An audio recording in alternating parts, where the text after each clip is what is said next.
Clovis here with UNA's Technology LLC. Today we want to talk about class constructor.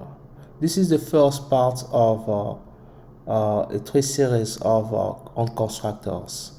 So a constructor is basically a method like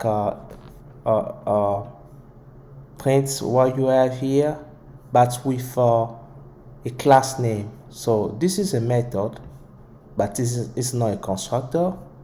But here, instead, it's a constructor. So as here also we have another constructor, and here it's a constructor. A constructor helps us to create objects.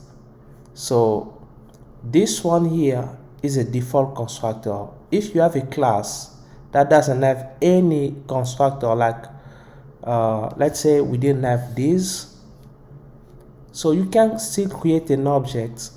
Java allows us to create an object using new, the name of the class, and parentheses as a constructor.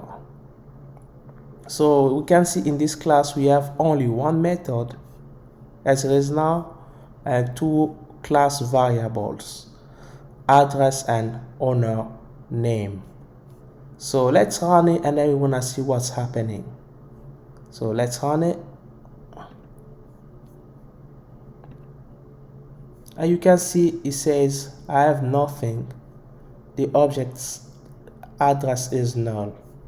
So when we call print what you have here, it's going to execute whatever we have inside the scope of this method.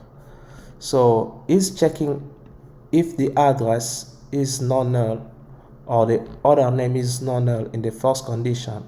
But since we are not passing anything through these two, so these two are null for now. So since none of the condition is met, so this one, the scope of this if it won't execute it. The same way it is for this one, because both of them are still null, then it's gonna call executes the else scope. So that's why we have I have nothing in the first line, because this is called print what you have is called first before system outprints the object is. So you can see because the address is null still, so it's saying the object address is null. So as we write here, the object address is first object that address is null, so we have the object address is null. So a constructor helps us to create an object, and then it allows us actually to use the method of this class, and also to access its class variable or its variables. So we have this class here.